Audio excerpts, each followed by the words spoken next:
শতদল কি আছেন? হ্যালো,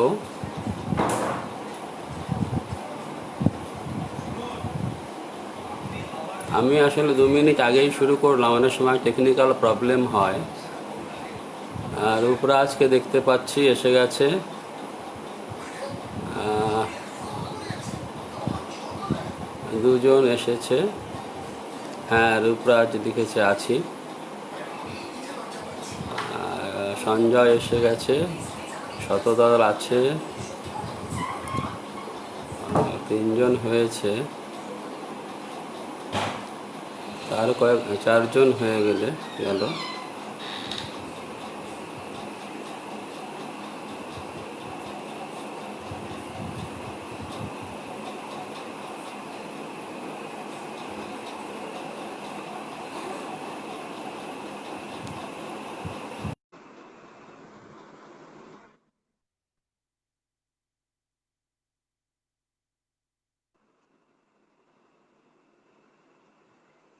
নজন হয়ে গেছে অলরেডি। তা আমি শুরু করতেই পারি, বেশি দেরি করে লাভ নেই, অলরেডি 7:30 বাজেই। তা আশা করি আরো হবে আস্তে আস্তে। আমাকে কি দেখা যাচ্ছে বা শোনা যাচ্ছে? আমি তো মনে হচ্ছে সব ঠিকই আছে। 9জন হয়ে গেছে।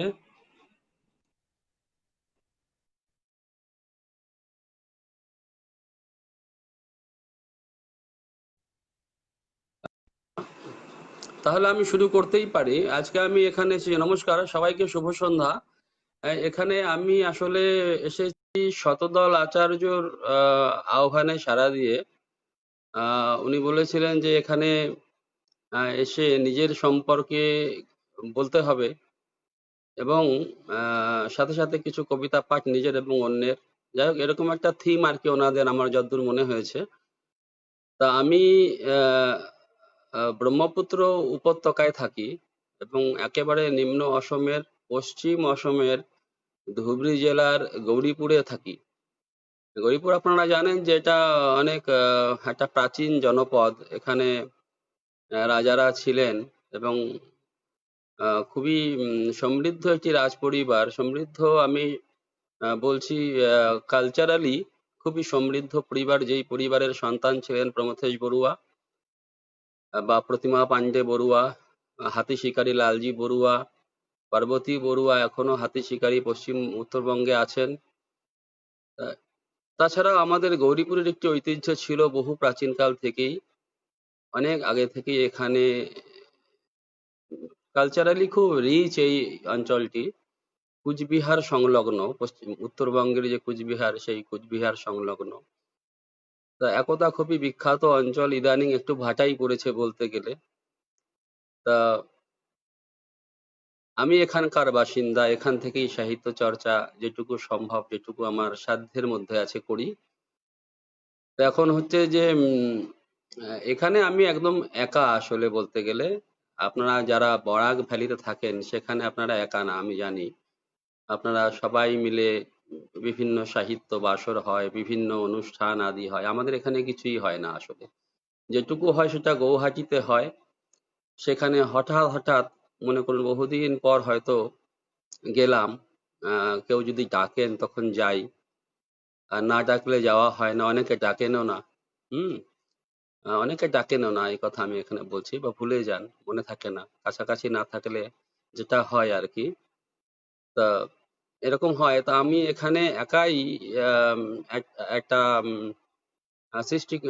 পরিবেশ সৃষ্টি করার চেষ্টা করেছি আমার নিজের সামর্থ্যে। সাথে বন্ধুরা আছেন, যেমন তপন মহন্ত, অভিজিৎ চক্রবর্তী, কান্তার ভূষণ নন্দী, সমর দেব, কবি সমর দেব, কবি ঔপন্যাসিক সমর দেব, এদের সবাইকে নিয়ে, এবং অর্জুন দাস এবং আরো অনেকেই আছেন, সবাইকে নিয়ে আমরা একটা এখানে এখন ভার্চুয়ালি, যেটা এখন আমাদের ফেসবুক এসে যাওয়ার পরে, আর এখন তো খুব বেশিভাবেই এসে গেছে, আমরা চেষ্টা করছি এখানে একটা কাব্য আন্দোলন সৃষ্টি করার জন্য। এবং আমি বিশেষভাবে সচেষ্ট, কারণ আমার মনে হয়েছে যে এখানে ঠিক সেই সঠিক সেই আহ, সেই দিশাটা অনেকেই হয়তো খুঁজে পান না, আমার এরকম মনে হয়। সেজন্য আমি একটু বিশেষভাবে সচেষ্ট।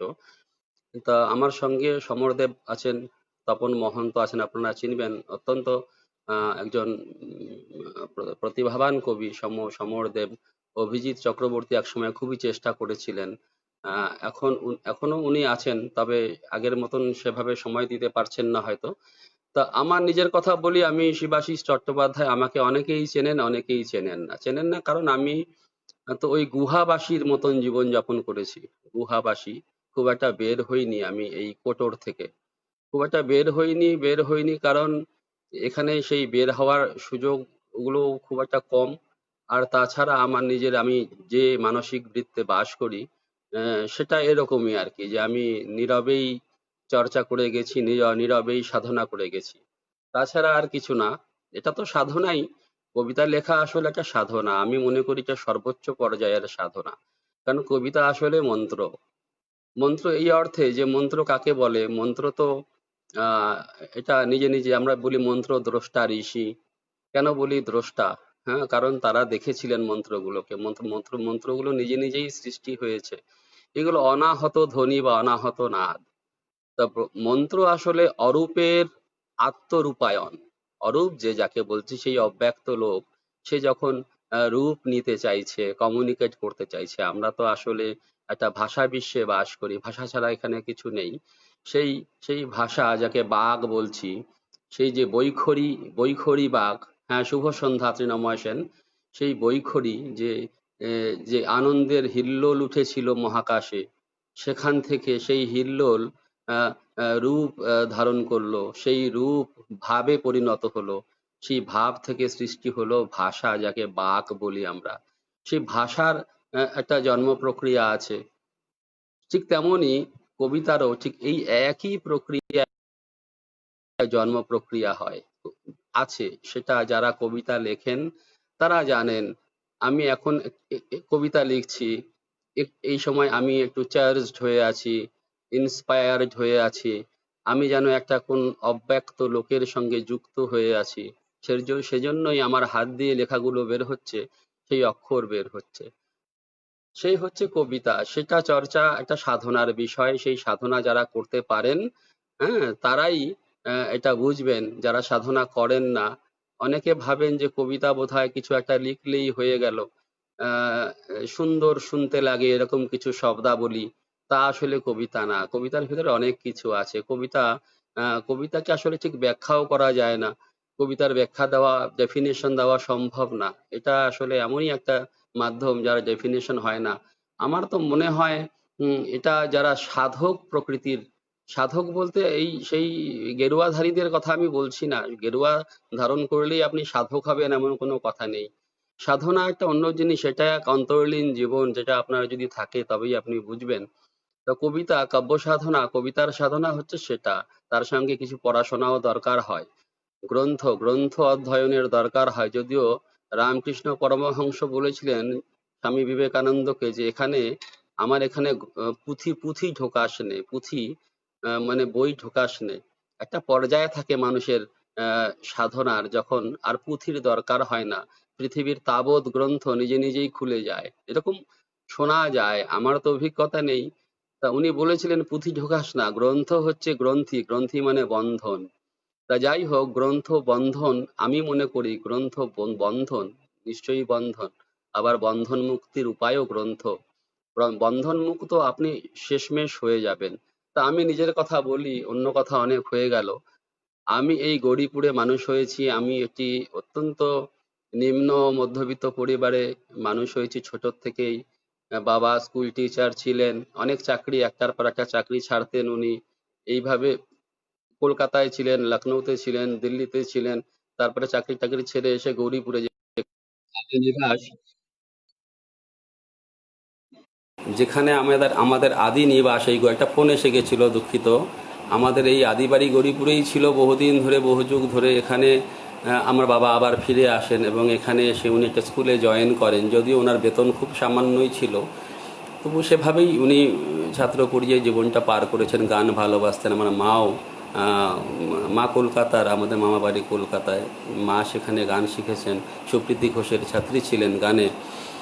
গানের পরিবেশ ছিল। আসলে গান দিয়েই আমাদের জীবনটা শুরু হয়েছে।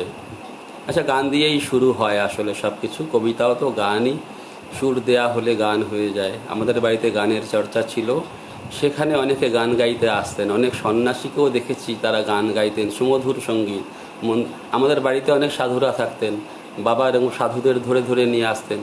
আমাদের বহির মহলে একটা ঘর ছিল যেখানে সাধুরা থাকতেন, তারা গান চর্চা করতেন, কেউ তবলা বাজাতেন। তাছাড়াও এখানে একজন মিষ্টির কারিগর ছিলেন, খুব গরিব, তার নাম মতিয়ালাল। মতিয়ালাল নাম ছিল, বিহারি সম্প্রদায়ের মানুষ উনি। উনি দারুণ ক্লাসিক্যাল গান করতেন। উনি প্রায় প্রত্যেক দিনই আমাদের বাড়িতে এসে রাত্রিবেলা গান করতেন। খুবই অর্থাভাবে ছিলেন, খুবই গরিব দুঃখী মানুষ। শেষে টিবি রোগে মারা যান। তাদের কথা মনে আছে আমার। আমার জীবনটা এইভাবেই গড়ে উঠেছে আসলে, এই একটা সঙ্গীতের পরিবেশে। আমার বোন আছে মৌ, আপনারা চিনবেন, কান্তার হোসেন নন্দীর স্ত্রী। ও খুব গান চর্চা করতো, গান শিখতো, গান ও ঠুংরি এসব খুব ভালো গাইতে পারতো, গজল ঠুংরি। তো আমাদের বাড়িতে একটা পরিবেশ ছিল। আমার দাদা তবলা বাজাতো, যদিও আমি নিজেও কিচ্ছু জানি না। আমি আসলে ওই যে বলে না, কোনো গুণ নাই তার কপালে আগুন, আমি হচ্ছে সেই কপালে আগুন লোক, কপাল পোড়া। কোনো গুণই আমার নেই আসলে, যদিও সবই একটু একটু পারি। তবলাও একটু বাজাতে পারি, একটু একটু গানও করতে পারি। তা এরকম একটা পরিবেশে আমি মানুষ হয়েছি। আমরা মানুষ হয়েছি 5 ভাই বোন, শুধু গান আর গান। এই গান নিয়েই আমাদের ছোটোবেলা ছিল। তা হচ্ছে কি, আমি জীবনে প্রথম কবিতা লিখিনি আসলে। আমি একজন পাঠক। আসলে সবার আগে বলবো যে আমি একজন পাঠক। আমি খুব প্রচণ্ড বই পড়তাম, এমন পাগলের মতন। এরকম আজকাল আমি দেখি না। আমার মেয়েটা পড়ে এখন এই বয়সেই, এই রোজ অর্ডার দিচ্ছে বিভিন্ন বই নেটে, সে এতে পড়ছে বিভিন্নভাবে। তার ওর মধ্যে ওটা আছে। আমি ভীষণ বই পড়তাম, ভীষণ। এখানে পাবলিক লাইব্রেরি ছিল, সে রাজ আমলের লাইব্রেরি, সেখানে দুষ্প্রাপ্য সব বই ছিল। তাছাড়া আমাদের বাড়িতে একটা আলমারি ভর্তি বই ছিল, এবং সেই সব বই আমি সেই ছোটোবেলায় ঘাটাঘাটি করতে শুরু করি। সেখানে সেই এনসিয়েন্ট হিস্ট্রি অফ কামরূপ থেকে শুরু করে সেগুলো ছোটোবেলায় পড়েছি। এবং সেই সলোকফের অ্যান্ড কোয়াইট ফ্লোজ দ্য ডন, সেই যে বিখ্যাত উপন্যাস, সেটা আমি খুব ছোটোবেলায় পড়েছি। তার অর্ধেক বুঝেছি, অর্ধেক বুঝতে পারিনি। এতটাই আমার পড়ার নেশা ছিল। ইংরেজি বইও সরাসরি পড়তে চেষ্টা করেছিলাম সেই সময়। তারপরে তো বই, সারাদিন বই নিয়ে কারাকারি, আমরা 5 ভাই বোন, কে আগে পড়বে, এই নিয়ে অনেক ঘটনা। যাই হোক, একদিন একটা বই পড়ছিলাম, তখন মানেটা জানি না। বইটার নাম ছিল স্ক্যান্ডাল। স্ক্যান্ডাল অর্থ তখন আমি জানি না, এতটাই ছোট। তা বাবা এসে খুব বকুনি দিলেন, কেন এই বই পড়ছো তুমি? তা আমি তো জানি না স্ক্যান্ডাল মানে কি। পরে ডিকশনারি খুঁজে দেখলাম মানেটা, বুঝতে পারলাম যে এই বই পড়া আমার উচিত হয়নি। অনেক সময় হয়ে যায়, অনেক সময় এরকম বইও আমরা নামটা দেখে ঠিক তখন বুঝতে পারিনি। তারপরে রম্মানী বৃক্ষে, আপনারা জানেন সুবোধ কুমার চক্রবর্তীর লেখা সেই খণ্ডের পর খণ্ড ভ্রমণ কাহিনী, রম্মানী বৃক্ষে, সেগুলো আমরা পড়ছি তখন, একটার পর একটা খণ্ড। তো একদিন আমার বোন মৌ, আমরা সবাই পড়ছিলাম। তা আমার দিদি দূর থেকে দেখে এসে খুব বকাঝকা শুরু করলেন। আমার দিদির মনে হয়েছিল দূর থেকে দেখে রম্মানী বৃক্ষেকে রমণী বক্ষে। একটু মজার ব্যাপার হয়েছিল, সেজন্য দিদি খুব গালিগালাজ করেছিল, আমার মনে পড়ছে। যাই হোক, এরকম একটা বই পড়ার পরিবেশ ছিল। আমার দিদিও খুব বই পড়তেন। রুমা ভট্টাচার্য এখানে থাকতেও পারেন আজকে। আমার দিদিকে আমার বাবা বলতেন নভেল সুন্দরী, এত নভেল পড়তো সে, নভেল সুন্দরী বলে ডাকতো। তা আমরা সবাই আসলে বই পড়তাম। তারপরে আমার সেই বই পড়ার নেশাটা গত 10 বছর পর্যন্ত খুব ভীষণভাবে ছিল, এখনও আছে। তবে আমার কিছু সাংসারিক চাপে, জীবনের অন্যান্য অনেক চাপে আমি একটু বেলাইন হয়ে গেছি, বলে না ডিরেইল হয়ে যাওয়া, আমি একটু ডিরেইল হয়ে গেছিলাম।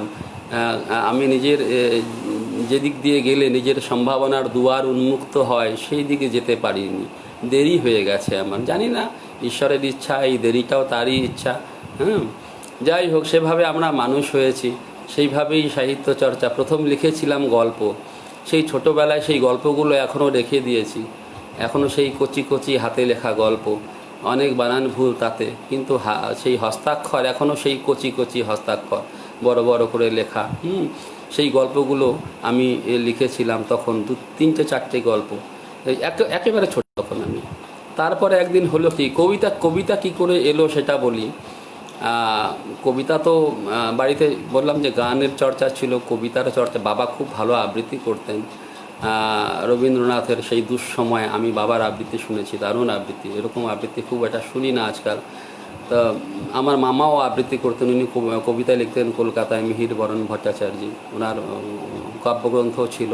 এমনকি শক্তি চট্টোপাধ্যায়, সুনীল গঙ্গোপাধ্যায়ের সাথে ওনার কবিতা আমি পাবলিশড দেখেছি কিছু কিছু পত্রিকায়। তো যাই হোক, উনি এখন নেই, উনিও পরের দিকে ডিরেইলড হয়ে গেলেন। যাই হোক, আমরা সবাই একটা সময় ডিরেইলড হয়ে, জীবনের তাগিদা থাকে, জীবন আমাদের কোন দিকে নিয়ে যাবে আমরা তো কেউ জানি না। তবে আমি যদিও ডিরেইলড হয়েছি, তবুও আমি চোখে চোখে রেখেছি। আপনারা জানেন যে নর্মদা পরিক্রমা যারা করে, আমি একটু অন্য লাইনে গিয়ে বোঝানোর চেষ্টা করছি। নর্মদা পরিক্রমা করার সময় নর্মদা নদী, যাকে রেবা বলে, রেবা নদীকে চোখে চোখে রাখতে হয়। তা আমিও যদিও বেলাইন হয়ে গিয়েছিলাম, আমি চোখে চোখে রেখেছি আমার পথ। সেই পথ হচ্ছে কবিতার পথ। সেই কবিতার আমার চোখে চোখে ছিল, যদিও আমি তখন চর্চা করতে পারিনি। খোঁজ রাখছি বা মাথায় থাকছে কবিতা মাথায় জন্ম হচ্ছে, মাথায় মরে যাচ্ছে, তাকে আমি আর রূপ দিতে পারছি না, লিখতে পারছি না। লেখা তো একটা কঠিন ব্যাপার, লেখার জন্য সময় চাই, তার জন্য বসতে হবে, একটা ধ্যানের বিষয়, সেটাই হচ্ছিল না। এখনও হয় মাঝে মাঝে, অনেক লেখাই মরে যায়, লেখা হয়ে ওঠে না। তার মানে লেখা নিজেই নিজেকে লেখে। আপনারা জানেন, লেখা ভাষা নিজেই নিজেকে লেখে। আমরা কেউ কিছু লিখতে পারি না, সে নিজেই লেখে, সে নিজেই কমিউনিকেট করে। সেই বাক, আমরা বাগদেবী বলি, সে নিজেই নিজেকে কমিউনিকেট করতে চায়, সে মূর্ত হতে চায়, সে ব্যক্ত হতে চায়। সেই যে বলে না যে এক আছি বহু হব, সেই যে আমাদের সম্ভাবনা, সেই একের থেকে বহু হওয়ার সম্ভাবনা, এই যে বিশ্ব সংসার জগৎ, এও তো সেই একের বহু হওয়ার অভিব্যক্তিরই প্রকাশ। আমরাও সেই তাই। তা যখন ভাষা নিজেকে প্রকাশ করে, নিজেকে মূর্ত করে, সে আলো হয়ে উঠতে চায়, অন্ধকারের ভিতর সে আলো হয়ে ফুটে উঠতে চায়, সেই ব্যাপারগুলো এই কবিতায় আমরা দেখতে পাই। কবিতা আসলে তাই, কবিতা আসলেই তাই। আমরা সেই অধরাকে তো ধরতে পারি না। একটা গান ছিল আমার মনে আছে, সেই আমরা যখন ইউনিভার্সিটির ছাত্র, গৌহাটিতে আমরা পড়াশোনা করছি, তখন রতীশ দাস, কবি রতীশ দাস, লঙ্কায় বাড়ি ওনার, উনি এসেছিলেন। ওনার সঙ্গে খুব ভালো, উনি আমাদের গুরুর মতন ছিলেন, ওনাকে তখন আমরা আদর্শ গুরু হিসেবে মানি। সেই রতীশ দাস গান করতে আসতেন, কবিতাও খুব দারুণ কবিতা লিখতেন। আমার তো অনেক কবিতা ওনার মুখস্থের মতোই আছে। তিনি একটা গান করেছিলেন, আমার এখনও মনে আছে, সেই ধরো চোর হাওয়ার ঘরে ফাঁদ পেতে। সেই গান সুরটা এরকম ছিল, একটু আমি বলি। ধরো চোর হাওয়ার ঘরে ফাঁদ পেতে, সে কি সামান্য চোরা, সে কি সামান্য চোরা, ধরবি কোনা কাঞ্চিতে। ধরো চোর হাওয়ার ঘরে ফাঁদ পেতে, সেই যে হাওয়ার ঘরে ফাঁদ পেতে চোর ধরা, সে হচ্ছে কবিতা লেখার কাজ। কবিতা লেখাও হচ্ছে সেই হাওয়ার ঘরে ফাঁদ পেতে তাকে ধরতে হবে, শব্দকে ধরতে হবে। শব্দ উড়ে উড়ে ঘুরে বেড়াচ্ছে, সেই গুনগুন ধ্বনি তুলে মৌমাছির মতো আপনি ধরে ফেলছেন। শুধু ধরে ফেললে হবে না, তারপরকে শব্দকে নিয়ে অনেক আরও কারুকুরি আছে, অনেক কিছু। শব্দকে ঘষে মেজে নিজের মতো আত্মস্থ করে নিতে হয়। সেটা শব্দ সেই স্পেসটুকু আমাদের দেয়, ভাষা সেই স্পেসটুকু সে আমাদের দেয় বলেই আমরা লিখতে পারি। না হলে লেখা সম্ভব হতো না। আমরা শব্দকে জোড়া লাগাই, শব্দকে ভেঙে চুরে আর এক রকম করে ফেলি। যেমন আমি নিজেও অনেক সময় লিখেছি যে এ ধরনের শব্দ ব্যবহার আমি নিজেও করেছি। যাই হোক, আপনারাও অনেকেই শব্দ নিয়ে অনেক খেলা হয়। এই জন্য রতীশ দাসের একটা কবিতা আমার মনে পড়ে যাচ্ছে, তখন খেলবো মিন রঙ্গ। মিন রঙ্গ যেমন মাছ ধরার ব্যাপারটা নীরেন্দ্রনাথ চক্রবর্তীও লিখেছিলেন। আমরা যে ছিপ ফেলে মাছ যেভাবে ধরি এবং ফাতনার দিকে তাকিয়ে থাকি, যে কখন ফাতনা কেঁপে উঠবে আর আমরা ছিপটা ধরে টান মারবো, মাছ উঠবে। তো সেই ব্যাপারটা থাকে যে কিভাবে আমি সেই মাছ ধরবো। সেই মাছ ধরার অনুষঙ্গে নীরেন্দ্রনাথ চক্রবর্তী লিখেছিলেন, তুমি যত দূরে দূরে চালাক মাছের মতো ঘোরাফেরা করো, আমারও ততই জেদ বেড়ে যায়, আমিও ততই সতর্ক হবার চেষ্টা করি শব্দ নির্বাচনে। এরকম ছিল লাইনগুলো। তো শব্দ নির্বাচনে সতর্ক হবার চেষ্টা করছি, আর তুমি দূরে দূরে চালাক মাছের মতো ঘুরে বেড়াচ্ছ। তা এই যে মাছ ধরার ব্যাপারটা, ঠিক এটা রতীশ দাসের কবিতায় ছিল, তখন খেলবো মিন রঙ্গ। মিন তো মাছ, সেই মাছ, মিন রঙ্গ মানে সেই মাছ ধরার খেলা, সেটাই হচ্ছে কবিতা। আমরা সেই খেলাটা খেলি মানে আমাদেরকে খেলতে হয়, আমাদেরকে খেলানো হয়। আমরাও আসলে মাছ। আসলে কেউ আমাদেরকে নিয়ে খেলছে, আমরাও মাছ, সেই মাছ আবার মাছ ধরছে। এরকমই আমার মনে হয় যে আসলে সেই আমরা সবাই আসলে মৃত, কিন্তু আমরা এই যে শরীরের ভিতরে মৃত, যে আমরা তন্ত্র সাধকরা যে সব সাধনা করেন, আসলে কি সত্যি সত্যি সবের প্রয়োজন হয়?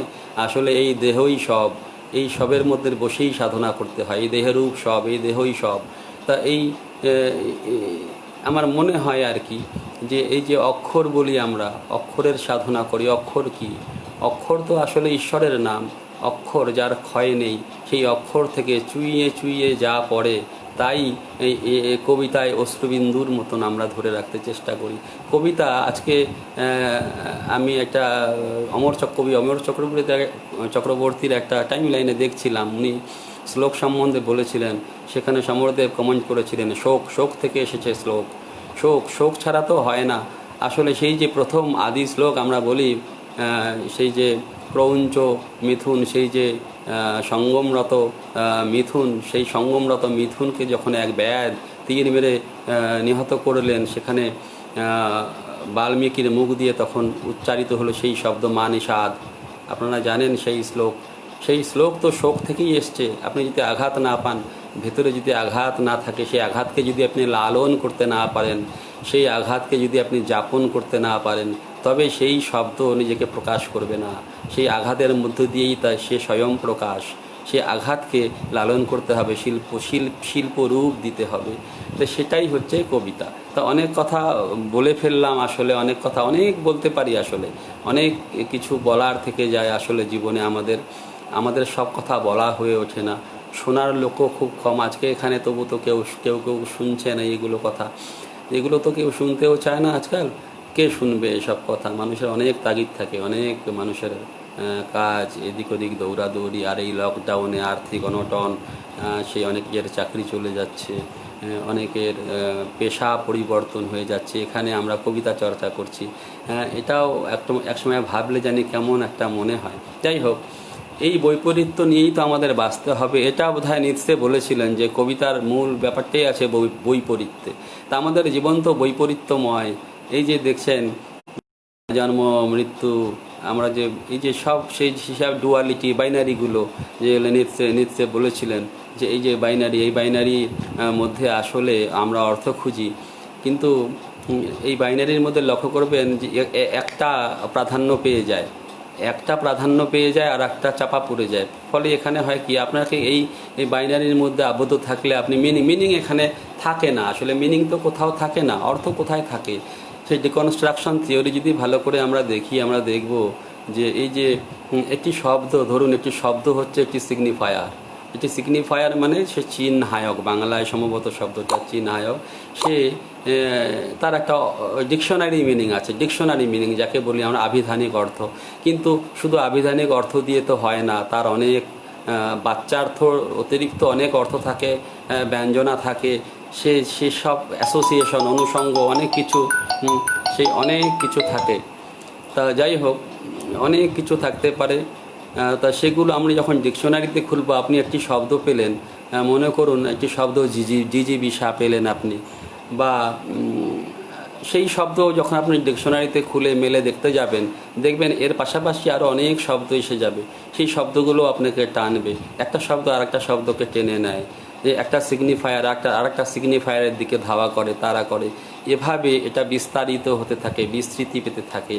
এজন্য আপনি এটা সিগনিফাইং চেইন সৃষ্টি করে, একটা অর্থের চেইন হয়ে যায়। আপনি এই শিকলটার, এই চেইনটার কোথায় দাঁড়িয়ে আছেন আপনি জানেন, আমি কোথায় দাঁড়িয়ে আছি আমি জানি। তবে এই চেইনটা কিন্তু নেভার এন্ডিং চেইন, এটা চলতেই থাকবে। অর্থ কোথায় গিয়ে দাঁড়াবে আমরা কেউ জানি না, হয়তো অনন্তে গিয়ে কোথাও হতে পারে।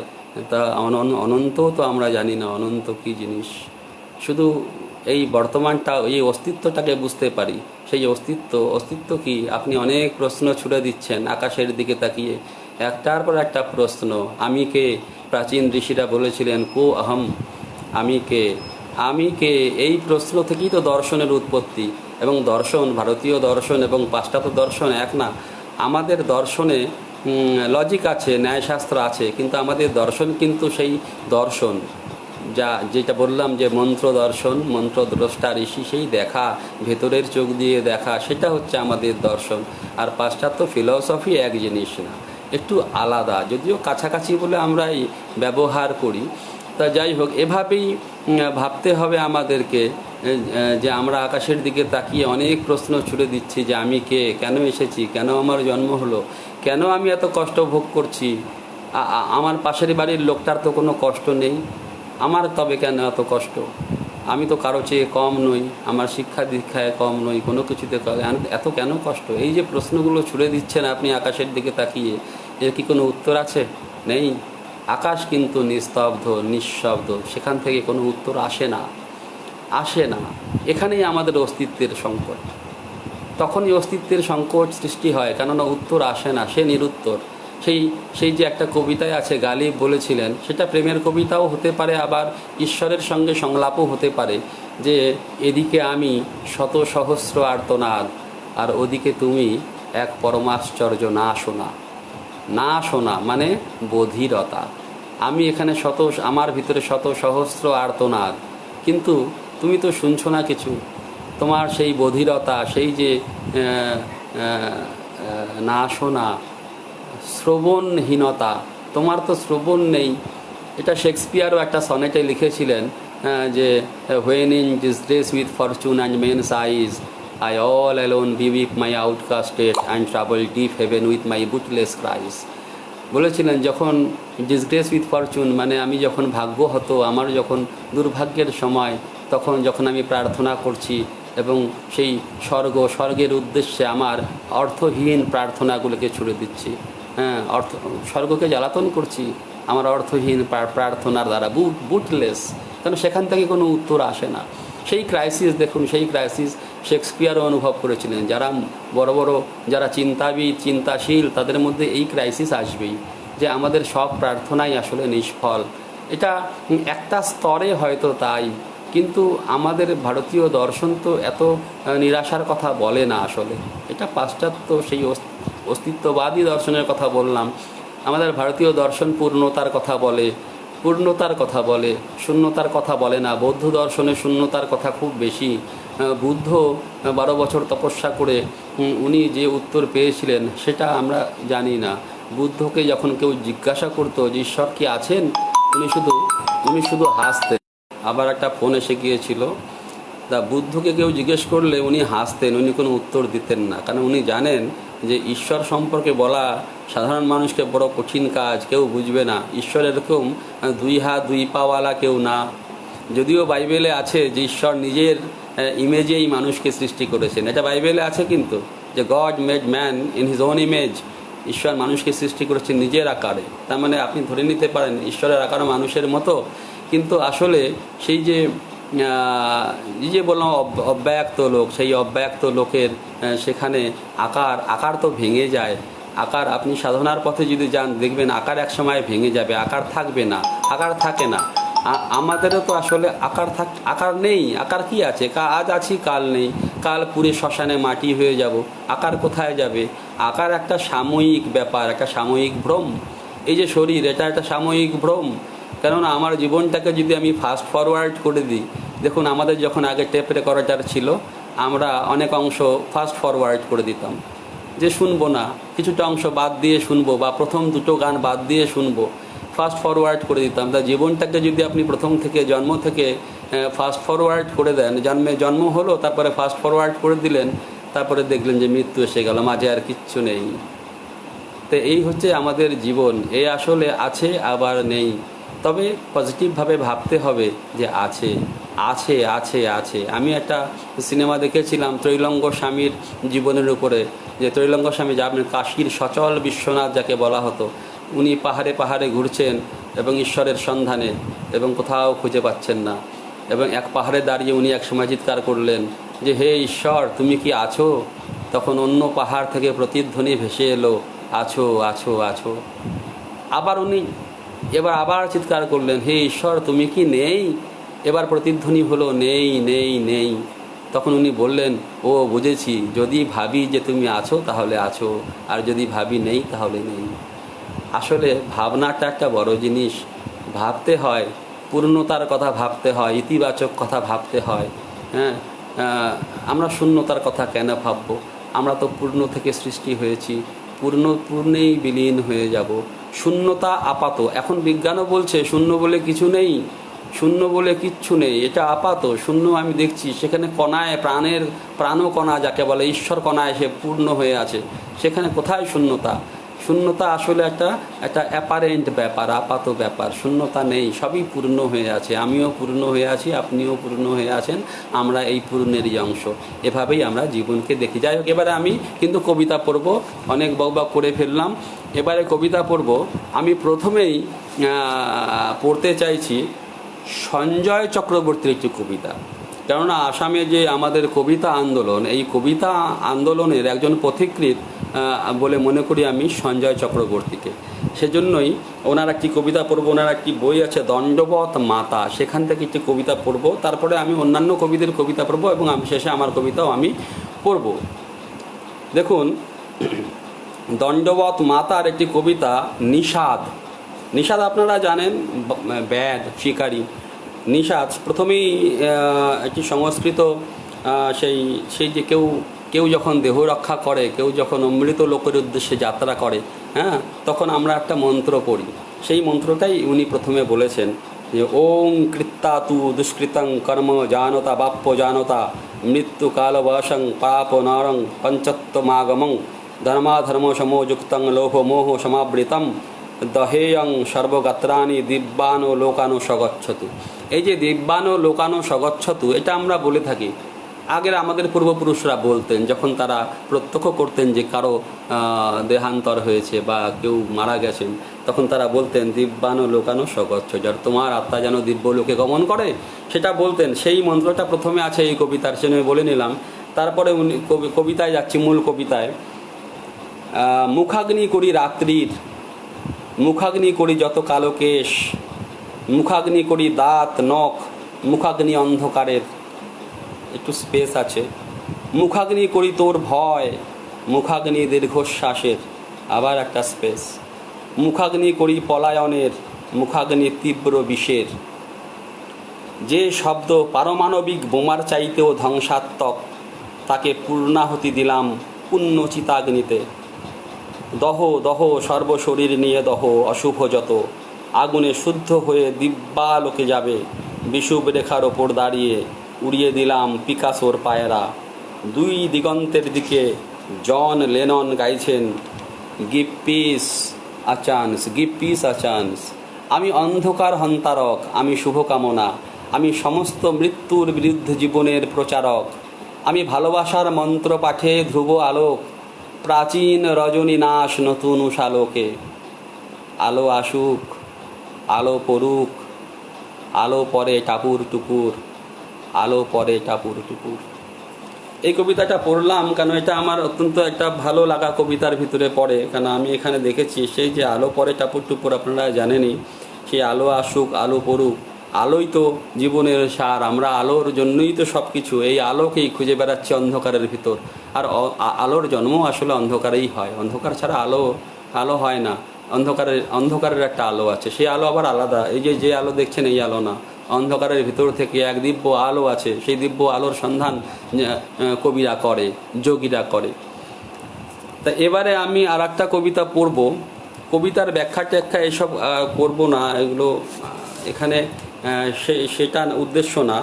এবার আমি পড়ব আমার একজন প্রিয় কবি, অত্যন্ত প্রিয় কবি তপন মহন্তের কবিতা। তপন মহন্তর দুটো কবিতা পড়ব। প্রথম কবিতাটির নাম হচ্ছে প্রজন্ম। আপনারা অনেকের পড়া থাকতে পারে, তবু পড়ছি। আমার মা দারুণ সব পিঠে বানাতো, হৃদয় আকৃতির সোনালী গোকুল পিঠে। আমার স্ত্রী শুধু কফি বানাতে জানতো, নরম হৃদয় ঢেলে বানাতো গরম পানীয়। বার্গার বাবলি চাট নিয়ে মেতে আছে অনামিকা, হাত ব্যাগে নিরাপদ গোপন বেলুন লাল নীল। এইটুকু কবিতা। আর পরে আর একটা কবিতা পড়ছি, তপন মহন্তের লেখা, চুলোয় যাক। কবিতার নাম চুলোয় যাক। মহন্তকে চোলাই খাওয়াবে, খাওয়াও তবে, চন্দন কাঠ আর সোয়ামন গাওয়া ঘি, দশকর্মার যাবতীয় সামগ্রী, তৈরি রাখো সমিতির বৈতরণী রথ। ইদানিং লিভার আর প্যাঙ্ক্রিয়াস অহেতুক টেনে টুনে রাশভারী, চোলাই মালের ঘোরে বেমালুম কলাইন যদি ডট ডট ডট। সময়ের দরবারে অবিকল কাঁচকলা, টিকে থাকে অনির্বাণ স্নিগ্ধ দীপশিখা। মহাসুখে যেতে পারি যে কোনো চুলোয়। কি বললে? ধীরে মহন্ত ধীরে, তোমার নিশ্চিত ঠাই যেন আস্থা কুড়ে। এই যে শেষ দু লাইন অসাধারণ। ধীরে মহন্ত ধীরে, তোমার নিশ্চিত ঠাই যেন আস্থা কুড়ে। এই যে আস্থা কুড়ে, তোমার নিশ্চিত ঠাই, এই এই ভাব আমাদের ভিতরে কেন যে আমাদের ঠাই আস্থা কুড়ে? ভেবে দেখবেন, বরাক উপত্যকায় থেকেও ব্রহ্মপুত্র উপত্যকার সংকট অনেক গভীর, অনেক অনেক গভীর। সেই সংকটের উচ্চারণ এগুলো। তা বেশি বলবো না, এবার আমি চলে যাচ্ছি আর একজন প্রিয় কবি, তার কবিতা আমি এখানে পড়ব। কবি সমরদেবের কবিতা। সমরদেবের কবিতা চেনা অচেনা ছক। কবিতার নাম চেনা অচেনা ছক। আমি শুরু করছি। জীবন অথবা মৃত্যুর চেনা অচেনা সমস্ত ছক নিয়ে তারা মেতে উঠেছিল। তুমুল তর্কে একজন প্রবীণ আর অন্যজন অপগণ্ড নেহাতি বালক। রক্তাভ দুপুর জুড়ে আকাশের নীল পাড়ি দিয়েছে কঠিন সূর্য এক। বড় প্রখরতা ছিল, তাপ ছিল, দগ্ধ দিবস জুড়ে হাহুতাশও ছিল খুব। জীবনের প্রতি বড় বেশি লুব্ধতা প্রবীণের দেখে হেসে ফেলে তুচ্ছ বালক। বিকেলের মান আলো সবচেয়ে ভালো বোঝে সকালের গূঢ় ভালোবাসা। বালক জানে না কখনো, তাই ফুঁকে দেয় নির্লিপ্ত দিবস মাস। তারপর একদিন ক্লান্তি আসে, আকাশের মেঘে মেঘে ঝুলে থাকে দাঁত। নিবিড় প্রতীক্ষা করে দু একটা শকুন আর চতুর শেয়াল। লাশ টেনে নেবে, চেটে খাবে সমস্ত শীতল রক্ত। স্বপ্ন ঘিরে থাকে শুধু স্বাদ। এইসব ক্লিশে বার্তা কী রকমে জেনে যায় মাথামোটা সমস্ত মানব। নিয়তির কাছে পরাভব মেনে নিতে কষ্ট হয় বলে নিজেরাই ঝুলে থাকে গাছে। বড় লজ্জা হয়, তবু কেমন নির্লজ্জ বেহায়া চাঁদ চোখ টিপে হাসে। যেন তার কী বা আসে যায়, কোন ডালে কেবা ঝুলে থাকে। খোলা চোখ, জীব ঝোলে কীরকম কষ্ট হলে চলে যায় সমস্ত নির্লিপ্ত পুরুষ। বুকে তার জমেছিল শিলা, শ্যাওলার অসহ্য গ্লানি নিয়ে বসেছিল ভূতের মতন। এই সব দেখেছিল জ্যোৎস্না প্লাবিত রাতে বিগলিত শেয়ানার মতো ওই চাঁদ। রাতের প্রহর জুড়ে একে একে খসে যেতে যেতে ফর্সা হয়ে আসে গোপন আধার। প্রতি রাতে তারা খসে, তবু সব ভুলে যায় দিনের আলোর পাখিরা। নতুন সঙ্গমের প্রস্তুতি সেরে নেয়, আবারও জন্ম দেবে বলে শিশুদের। দারুণ কবিতা। আর একটা কবিতা পড়ছি সমরদেবের, রাজপথ ছেড়ে। কবিতার নাম রাজপথ ছেড়ে। আলো কমে এলে বেড়ে ওঠে বিষণ্ণতা। আমি কুকুরের সাথে কথা বলি। কুকুরের প্রতি বিশ্বাস হারানো পাপ। ঘরে বাইরে অনেক কুকুর আমাদের। দেশি কুকুরের সঙ্গে দিব্যি মিলে মিশে থাকে অতিকায় বিদেশি কুকুর। প্রভুভক্ত, লোল জিহ্ব, অহিংস ও হিংস্র সারমেয়, লাল কালো সাদা। এই সব নিয়ে চমৎকার কাটিয়ে দিই দীর্ঘ যৌবনের অনিবার্য ধাঁধা। আলো কমে এলে বেড়ে ওঠে বিষণ্ণতা, তখন সঙ্গী শুধু হরেক কুকুর। কোনো দূর শৈশবে কামড়েছিল কোনো এক অচিন কুকুর, তারপর হাড় হিম করা তীব্র ফোবিয়া এক ক্রমাগত গিলে ফেলে বিশাল হামুখে। এইটাই সত্য যেন। গল্প করা দূরে থাক, কাছাকাছি যেতে ভয়। স্বপ্নে আর জাগরণে জেগে থাকে কুকুরের ধারালো দুই পাটি দাঁত। বর্ষার মতো উদ্ধত খাড়া হয়ে থাকে নিষ্ঠুর ছেদক দন্ত, মৃত্যুর মতো সাদা। জীবনের আলো কমে এলে ভয়ানক লোভে জীব চাটে পৃথিবীর সারমেয় কুল। আলো কমে এলে ধীরে ধীরে গ্রাস করে গভীর নিকষ এক বিষণ্ণতা এসে। সমস্ত প্রাণী ও বৃক্ষদের ছেড়ে একা একা বসে থাকি নিঃসঙ্গ কুকুরের মতো। দগদগে ঘায়ে মাছি আর ডাঁশেদের বাধাহীন অবিরত সহস্র প্রজনন। রাজপথ ছেড়ে ধূলি ধূসরিত এদো গলি নিরাপদ গন্তব্যে জেগে থাকে। এই দুটো কবিতা পড়লাম। সমরদেবের। সমরদেব আপনারা জানেন, সমরদেব শুধু একজন কবি নন, তিনি একজন ঔপন্যাসিকও। এবং প্রথমত আমার তো মনে হয়, যদিও তিনি উপন্যাস রচনা করেছেন, তিনি প্রধানত কবি। আসলে কবির হাতের উপন্যাস ওনার উপন্যাসগুলো। আপনারা পড়েছেন, বা আমাদের এখানকার তো একবার প্রকাশ হয়ে গেলে আর দ্বিতীয়বার প্রকাশ হয় না, বা প্রকাশ করতে আমাদের নিজেদেরকেই টাকা পয়সা খরচ করতে হয়, সেটা সবসময় সম্ভব হয় না। আবার আপনি যদি প্রকাশিত না হন, দাম পাবেন না। আপনার যদি কবিতার বই না থাকে, গল্পের বই না থাকে, উপন্যাসের বই না থাকে, আপনাকে কেউ চিনবে না। এমনকি যারা আমাদেরই যারা সমালোচক, তারাও কেউ কেউ বলে যে ওনার কবিতা নিয়ে আলোচনা কেন করব, ওনার তো বই নেই। কি আশ্চর্য! পত্রপত্রিকায় তো বেরিয়েছে, আলোচনা করা যায় না? বই থাকতেই হবে। বই না হয় 100 বছর পরে কেউ পড়বে। কেউ তো তালপাতায়ও লিখে রাখতে পারে আমাদের সমস্ত সেই যে আগের প্রাচীন পুঁথিপত্র কিভাবে লেখা হয়েছিল, সেগুলো কি দাম নেই? সবই কি প্রকাশিত হতে হবে, তাও গ্রন্থাকারে? এখন তো গ্রন্থই থাকবে না হয়তো, সবই তো অনলাইন হয়ে যাচ্ছে, সবই তো সফট কপি হিসাবেই থাকবে। যাই হোক, সমরদেবের বইগুলোর আমি চাই যে ওনার সবাই পড়ুক, সবাই ওনাকে জানুক। ওনার একটি উপন্যাসের অকুণ্ঠ প্রশংসা করেছিলেন গায়ত্রী চক্রবর্তী স্পিভাগ। আপনারা অনেকেই জেনে থাকবেন, এটা একটা সৌভাগ্যের কথা। তো এবারে আমি পড়ব অভিজিৎ চক্রবর্তীর কবিতা। অভিজিৎ আমার একজন অত্যন্ত প্রিয় কবি, অনেকেরই প্রিয় কবি। অভিজিৎ একসময় অসাধারণ সব কাজ করেছিল, যেগুলো আমি ভাবতেই পারি না যে কেউ করতে পারে। অসাধারণ কাজ করেছিল। তা আমি অভিজিতের একটা কবিতা পড়ি, মৃত্যু দৃশ্যে মা। মৃত্যু দৃশ্যে মা, এই কবিতাটা পড়ছি। আমার যিনি স্ত্রী হবেন তার গান জানাটা বাঞ্ছনীয়, বিশেষত এই আকাশে আমার মুক্তি। বিশেষত এই আকাশে আমার মুক্তি গানটি যেন তিনি গাইতে পারেন ঈর্ষণীয় আনন্দে। আমরা গোল হয়ে বসবো শিয়রে, মাথার দিকে বাবা, পাশে আমরা দু ভাই, বিছানায় সেই বিশেষ গানে পারদর্শী স্ত্রী। সে রাতে বৃষ্টি পড়বে ঝিরিঝিরি একটানা, রাত দুপুরে স্তব্ধতা উপুর করে দেবে রাত।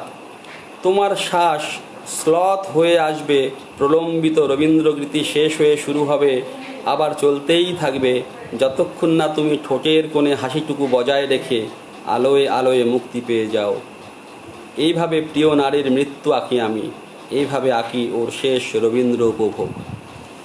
আর একটা কবিতা পড়ি, সানসুমা বসুমাতারির চিত্রকর্ম। এটা বহু পরিচিত কবিতা এবং উচ্চ প্রশংসিত কবিতা, আপনারাও পড়ে থাকতে পারেন, আমি তবু পড়ছি। সানসুমা বসুমাতারির চিত্রকর্ম। এ ছবি বুঝি শেষ চৈত্রে একা, কি ঝড় উঠেছিল মনে বড়দই চিলা। ঝুলে আছে এক মুঠো এরন্ডার পাতা, তাতে কিছু গোবেচারা পলু উড়ে খাচ্ছে। কাকে শামসুনা? সমাগত বৈশাগুর দিনে দ্বৈত দূরে ছিল বুঝি, অতি দূর রাষ্ট্র ছাড়িয়ে। দোকনায় সবুজের বাড়াবাড়ি ভিড়, একরাশ পলুদের অনর্গল খিদে। তাঁতশালে শানসুমা একা একা কি স্বপ্ন বুনেছিলে তুমি?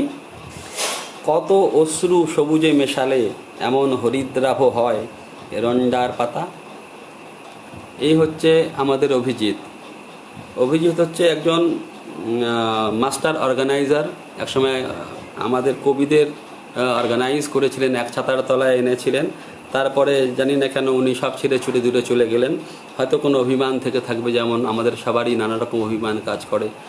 অভিমান থাকবে। এই ব্রহ্মপুত্র উপত্যকায় তো আমরা সবসময় নানা রকম ইয়ের মধ্যে থাকি, চাপের মধ্যে থাকি, কাজে আমাদের মধ্যে অনেক রকম অভিমান কাজ করে। তা এই অভিমান হয়তো অভিজিতেরও হয়ে থাকবে।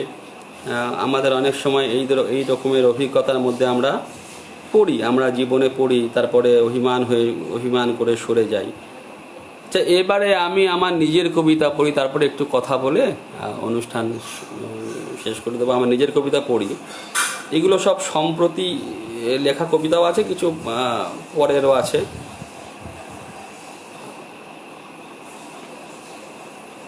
স্তব্ধতায়। কবিতার নাম স্তব্ধতায়। শূন্যে একটা বাঁশের সেতু দুলছে এপার থেকে ওপারে, এই আমার থেকে দূরতিক্রম্যতার দিকের ওই যাত্রাপথে সুলো পানির ঝাড়ির মতো বন, ভিল দস্যুদের সখ্যতা ও শ্বাসাঘাত। চাঁদ নেমে আসতে পারে এতটা সহজ জল, লাবডাব লাবডাব লাবডাব। এর মাঝখানে তুমি কই, কই তুমি? কাফের বারান্দায় চোখের জলের ফোঁটা একের পর এক। মাঝের স্তব্ধতায় বসে দেখেছি, হেঁটে বা সাঁতার কেটে দেখেছি ছেঁড়া পতাকার পথ পথ পার হয়ে আরও আরও বিলীয়মান দুর্গমে। তুমি কই? ছায়াও পড়ে না এমন নিভৃতা নিদ্রিতা শব্দহীনতায়। এটা একটা কবিতা শেষ হলো। এবার পড়ছি কবিতার নাম রাইটিং অফ দ্য ডিজাস্টার। আপনারা জানেন মরিস ব্লাসোর একটা বই আছে এই একই নামে, মরিস ব্লাসোর রাইটিং অফ দ্য ডিজাস্টার।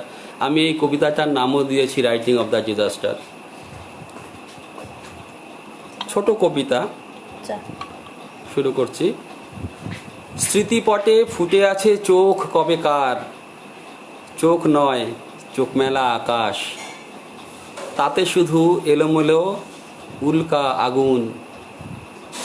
আকাশ পেরিয়ে পথ মহানাক্ষত্রিক, অহনা ও বেলাবাসিনীর সাথে যাব। বসে আছি তোমাকে কি পাবো পাশে, না লেখার তীরে বসে কেবলই নক্ষত্র গুনি, একটিও বিপর্যয় লেখা পেরে আনতে পারি না।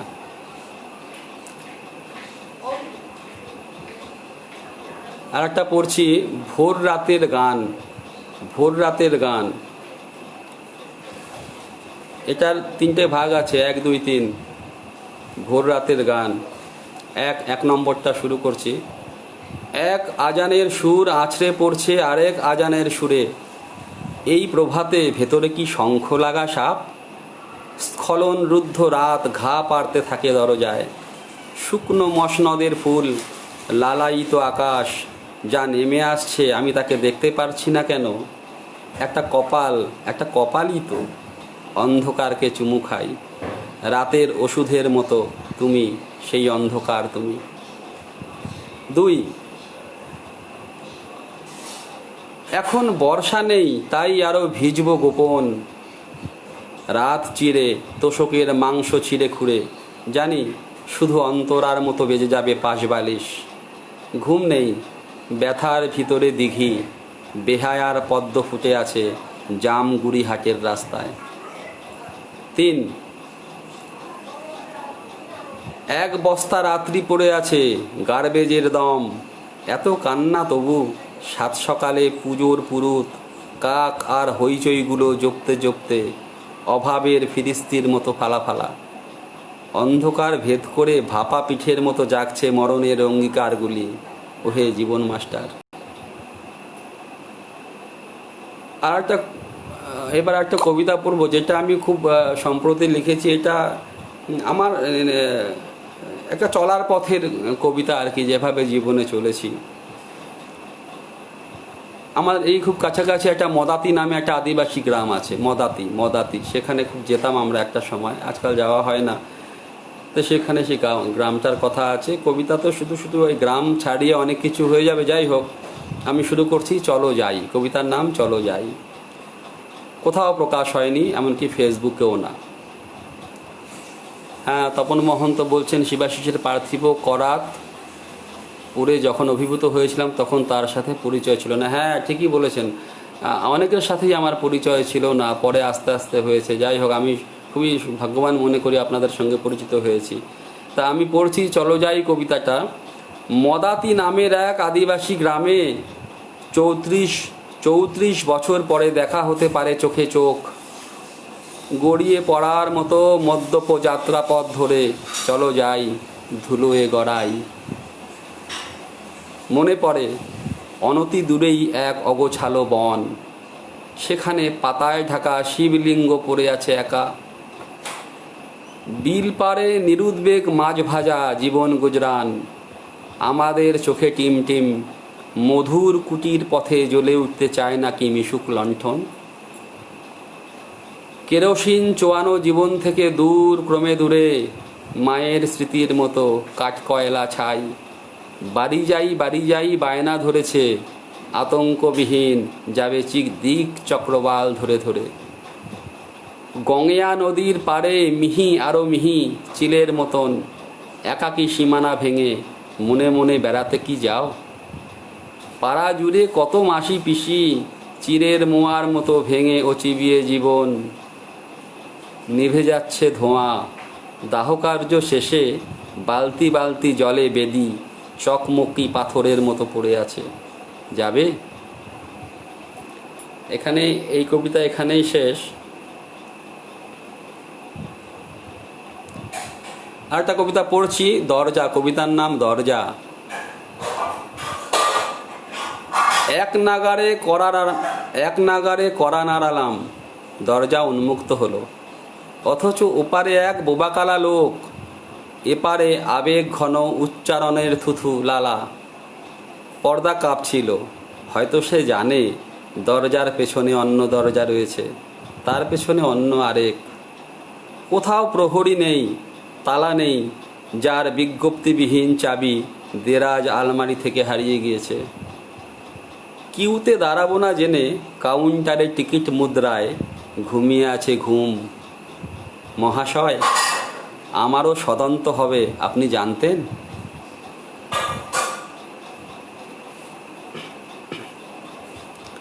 তিনটে কবিতা পড়ব ছোট ছোট, তারপরে আমি আবার একটু কথা বলবো আপনাদের সাথে। সেলিব্রেশন 1, ছোট ছোট কবিতা। ভাইব্রেশন মোডে কেঁপে উঠছে ফোন, ঝুলে আছে ওলার ড্রাইভারের ছবি। কবি নেই, সেলিব্রেশন মোডে পড়ে আছে সোলার শরীর। সেলিব্রেশন 2, কিংকর্তব্য বিমূঢ় জিভে জট পাকিয়ে গেছে সব আকার ইকার। আসন্ন শীতের রাত, স্ট্রোক ফুটছে ভাষার শরীরে। সেলিব্রেশন 3, ভালো করে শুনবেন এই 3 নম্বরটা। কোটরে বিদীর্ণ আছো 3 পক্ষ কাল, এখনই নির্মোখ হলো সুধা, না হলে অন্ধ হয়ে যাবে। কবিতা পাঠ করলাম, একদম পরের দিকের কবিতা, আগেরগুলো আর পড়লাম না, আগেরগুলো আপনারা অনেকেই পড়েছেন। তা আমাকে মহুয়া আমার বোন বলেছে বরাকের কিছু কবিতা পড়। আমার এই মুহূর্তে আমার হাতের কাছে বইগুলো নেই, আসলে বরাকের কবিতা পড়লে ভালোই হতো, কিন্তু আমার হাতের কাছে এই মুহূর্তে ওই কবিতার বইগুলো নেই। আসলে আমি যেখানে থাকতাম সেখান থেকে তখন দূরে আছি, ওখানেও সব বইগুলো রয়ে গেছে, আনা হয়নি। তা যেটা বলছিলাম আর কি, যে কবিতার আলোচনায় আবার একটু যাই। আমি সবার কবিতা পড়তে পারিনি আসলে। অনেক কবি আছে আমাদের এখানে যারা খুব ভালো লেখেন, যারা এখন লিখছেন অর্জুন দাস, কমলিকা মজুমদার, দেবলীনা সেনগুপ্ত, শান্তনু রায়চৌধুরী। শান্তনু রায়চৌধুরী যদিও হয়তো আমার বয়সী, কিন্তু উনি ইদানিং খুব লেখালেখি করেছেন কবিতা। তারপরে আরও অনেক আছে, আরও অনেকে লিখতেন, তারা অনেকে ছেড়ে দিয়েছেন। ভালো ভালো অনেক কবি এখানে এখন লিখে যাচ্ছেন। কতদিন লিখবেন জানি না, এখানে তো পঠন পাঠনও উঠে যাচ্ছে। আর তারপরে আমাদের এখানে হচ্ছে কি আলোচনার পরিসরটা খুব বেশি না। আমি সেজন্যই আমি নিজেও একটু চেষ্টা করছি যে কবিতা নিয়ে আলোচনা হোক, গল্প নিয়ে আলোচনা হোক। গল্প নিয়ে কান্তার ভূষণ নন্দী দারুণ কাজ করছে, আপনারা জানেন, অনেকেই করছেন। অনেকে কবিরা গল্প লিখছে, এটা কান্তার ভূষণের প্রভাবেই কবিরা গল্প লিখছে। আমি নিজেও গল্প কিছু লিখেছি, ছোট ছোট গল্প, বড় গল্প একটা দুটো লিখেছি, সেটাও ওই তারই প্রভাবে। যাই হোক, এটা একটা বড় কাজ হচ্ছে কবিতার ক্ষেত্রে। আমরা চেষ্টা করছি যে একটা অন্য মাত্রায় পৌঁছতে। আমি সবসময় বলি নিজেকে হীনমন্যতায় ভোগার কোনো মানে হয় না, যে আমি একটা প্রান্ত বা আমি অবহেলিত। কে কাকে অবহেলা করে? আমাকে অবহেলা করবে কি? আমি যদি নিজেকে ভালোবাসি সেটাই বড় কথা। আর নিজেকে ভালোবাসতে হবে এবং সাধনা করতে হবে। সেভাবে যদি কবিতা লিখতে পারি, সেই যে নাগমহাশয়ের গল্প আছে যে গঙ্গা স্নানে নাইবা গেলাম, গঙ্গাই আমার বাড়ি আসবে, এবং এসেছিল, শোনা যায়। সেটা মিথ, যে গঙ্গা স্নানের দিন গঙ্গা ওনার সেই ওনার উঠোনে গঙ্গা ফোয়ারার মতন সৃষ্টি হয়েছিল গঙ্গার, উনি সেই গঙ্গায় স্নান করেছিলেন। আপনাকে কলকাতায় যেতে হবে না, কোথাও যেতে হবে না, আপনার এখানেই কেন্দ্র গড়ে উঠবে, আপনি কেন্দ্র হয়ে যাবেন, কলকাতা আসবে আপনার কাছে, আমি বলে দিচ্ছি। শুধু লেখা লিখতে হবে। বিহারের সাহিত্যিকদের দেখুন তারা কী সব কাণ্ড করে গেছে এবং এখনও করছে। তা আমরা শুধু এসব ভেবে থাকলে হবে না, আমাদেরকে সাধনার জায়গাটা একটু কম, কিন্তু আমার মনে হয় সাধনার জায়গাটা একটু কম। আমরা যদি কবিতাকে হুল্লোড় ভাবি, যদি কবিতাকে খুব সহজ কিছু ভাবি, হাতের মোয়া ভাবি, রাস্তায় চলতে চলতে ভাবা পিঠে খাওয়ার মতো, তাহলে হবে না। কবিতা সাধনা, এই মারাত্মক সাধনা, আপনাকে ঘুমোতে দেবে না। যে এপিজে আব্দুল কালাম বলেছিল না, একটা স্বপ্ন কাকে বলে? যা আমরা ঘুমিয়ে দেখি তা স্বপ্ন না, যা আমাকে ঘুমোতে দেয় না সেটা স্বপ্ন। আমাকে ঘুমোতে দেয় না কবিতা, আপনাদের দেয়? আমি কবিদের প্রশ্ন করছি, আপনি ঘুমোতে পারেন? আমি তো ঘুমোই, আবার জেগে উঠি, একটা লাইন মাথায় এসে গেল, সঙ্গে সঙ্গে লিখে ফেলতে হবে, আমার ঘুমই হয় না। আমি ঘুমোতে রাতের পর রাত ঘুমোতে পারি না এইভাবে। তা সব যে কবিতা হয় তা না, তার ভিতরে কখনো কখনো কবিতা হয়, হয়তো একটা লাইনই হলো, তাই বা কম কি?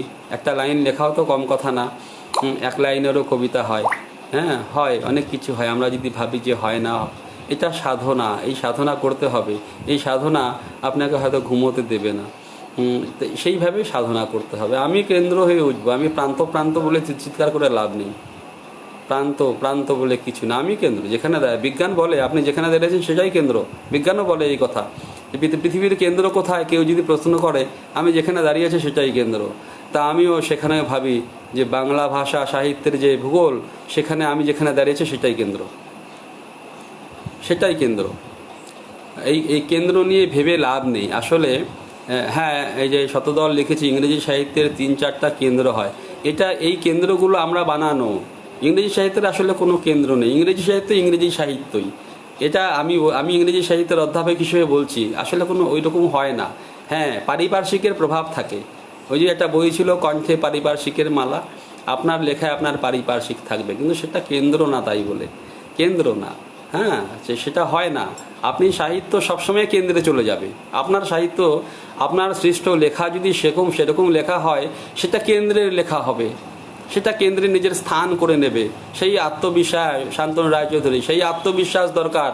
আমি সেই বিশ্বাস থেকে কথা বলি, সেই বিশ্বাস থেকে বলি, সাধনার ভিতর থেকে কথা বলি। আমার কথা অনেকের হয়তো মানতে কষ্ট হবে, কিন্তু দেখবেন এইভাবেই আমাদের পথ কেটে আত্মদীপ ভব, গৌতম বুদ্ধ বলেছিল, নিজেই নিজের প্রদীপ হও। আমি কারো দিকে তাকাবই না, আমি এমনভাবে জ্বলে উঠবো আমার পথ আলো হয়ে যাবে। এইভাবে জ্বলে উঠতে হবে, আমার পথ আলো হয়ে যাবে। আমি এই প্রেরণার বাণী দিচ্ছি, সবাইকে বলছি যে তোমরা লেখো, সাধনা করো। হ্যাঁ, কবিতা হুল্লোড়বাজি না, কবিতা এইভাবে হবে না। হ্যাঁ, আমি সেটা বলছি, সাধনা করো, শব্দ সাধনা, সব সাধনার মতন করতে হবে। যেভাবে তান্ত্রিকরা সব সাধনা করে, সেভাবে শব্দ সাধনা করতে হবে। শব্দ একটা বিরাট সাধনা। এই যে শুনি না, শব্দ শুনেই বান মেরে দিত, সেই রকম শব্দ শুনেই বান মারতে হবে। সেই চিক গিয়ে শব্দভেদী বান শব্দকে ভেদ করবে। আমরা সেভাবে সাধনাই করিনি, তারপরে কি আর কি আশা করতে পারি? সেভাবে সাধনা, সেই সৃষ্টি কোথায় হলো? হয়নি, এখনও হয়নি। দু একজন হয়েছে, তারা ওই যে আমরা যে তাদেরকে উঠতে দিচ্ছি না, তাদেরকে দাবিয়ে দিতে চাইছি। আমাদের মধ্যেই কেউ দাবিয়ে দিতে চায়, এটা আমি একদম অলপ করে বলতে পারি, দাবিয়ে দিতে চায়। কেন চায় আমি জানি না, কেন এই তাদের নিজের হীনমন্যতা। আমরা কেন এত হীনমন্য হই? কেন অন্যকে দাবিয়ে দিতে চাই? কেন কাউকে উঠতে দিতে চাই না? শুধু আত্মপ্রচার, নিজের প্রচার, এটা কেন? হ্যাঁ, এটা ঠিক না। আমি নিজেকে কবি বলছি ঠিকই, কিন্তু আমি কতদূর কবি হতে পেরেছি এটাও ভাবতে হবে আমাকে। কতদূর কবি কবি কবি কবি কবি কবি কবি আমরা কতদূর কবি? সবাই কি কবি না? হ্যাঁ, কেউ কাক। আমি একটা কবিতায় লিখেছিলাম, সকলেই কবি নয়, কেউ কাক। আমরা কাক হয়তো, কা কা কা কা করে যাচ্ছি, সেটাই। তা যাই হোক, আমি এটা বলছি, আমি বরাক ব্রহ্মপুত্র বুঝি না, আমি বুঝি লেখা। হ্যাঁ, কণ্ঠে পারিপার্শ্বিকের মালা থাকবে, সেটা আমি অস্বীকার করি না। যেমন আমি এখনই কবিতা পাঠ করলাম, আদিবাসী গ্রাম মদাতি, আমার বাড়ির থেকে অল্প দূর, যেখানে মদ তৈরি হয়, একটা গ্রাম। আমার কবিতায় আছে সেই মদাতি গ্রাম, সেখানের আদিবাসী জীবন, কিন্তু কবিতা সেসব পার করে চলে গেছে। আমি মতাত্তি গ্রামে আটকে থাকিনি, সেখানে থাকবো না। জীবনের কথা বলবে, কবিতা জীবনের কথা, অখণ্ড জীবনের কথা। এখন তো গ্লোবালাইজেশন হয়ে গেছে, পৃথিবী একটা গ্লোবাল ভিলেজ, সেখানে কোথায় কেন্দ্র আর কোথায় প্রান্ত? এ তো অসম্ভব কথা। আমরা যদি কেন্দ্র প্রান্ত বল, গ্লোবালাইজ, এটা গ্রাম, পৃথিবী একটা গ্রাম, এখন সবই কেন্দ্র। আপনি যেখানে দাঁড়িয়ে আছেন সেটাই কেন্দ্র। লিখুন, লিখুন, সেই লেখায় সেই জোর, সেই জোর, সেই ক্ষমতা, সেই প্রাবল্য, সেই তীব্রতা যদি থাকে। আমি তো বলি যে আমি যদি কবিতা লিখি, সে কবিতা মানুষের বুক চিরে দিতে যদি পারে, তবে আমি কবি। বুক চিরে চলে যাবে সেই শব্দবান, যদি যায় তবে আমি কবি, না হলে কিসের কবি?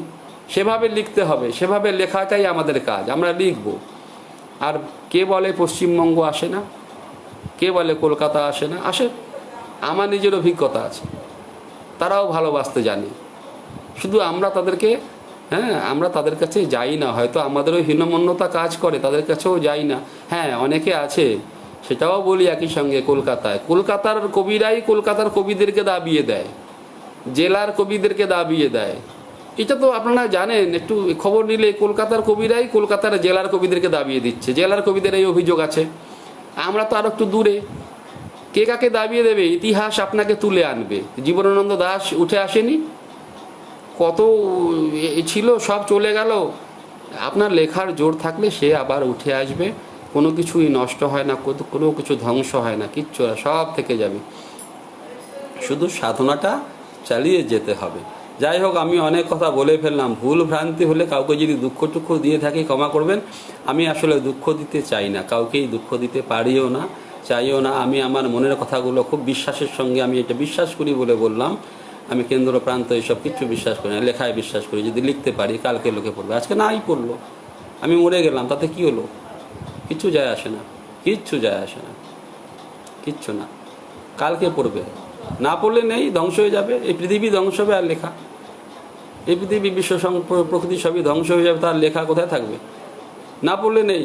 কিন্তু আমি লিখলাম, সেটা আমি কালের গায়ে লিখেছি, কালের গায়ে, এই মহাকালের গায়ে একটা রেখা এঁকে দিয়ে গেছি, তো সেটা থাকবে কোথাও না কোথাও, অনন্ত গিয়ে থাকবে।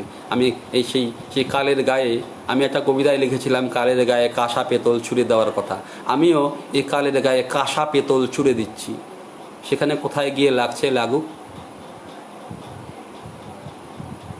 ঠিক আছে, শতদল আচার্য, অনেক ধন্যবাদ। আপনারা যারা আমার অনুষ্ঠান শুনলেন, তাদের সবাইকে অনেক ধন্যবাদ, অনেক ভালোবাসা। ভালো থাকুন, সতর্ক থাকুন, কোভিড-19 থেকে বেঁচে থাকুন। আপনাদের সবাইকে আবারও আমার নমস্কার এবং বয়োজ্যেষ্ঠদের প্রণাম, ছোটদের ভালোবাসা, সমবয়সীদেরও ভালোবাসা জানিয়ে আজকের মতো বিদায় নিচ্ছি। সবাই ভালো থাকুন, নমস্কার।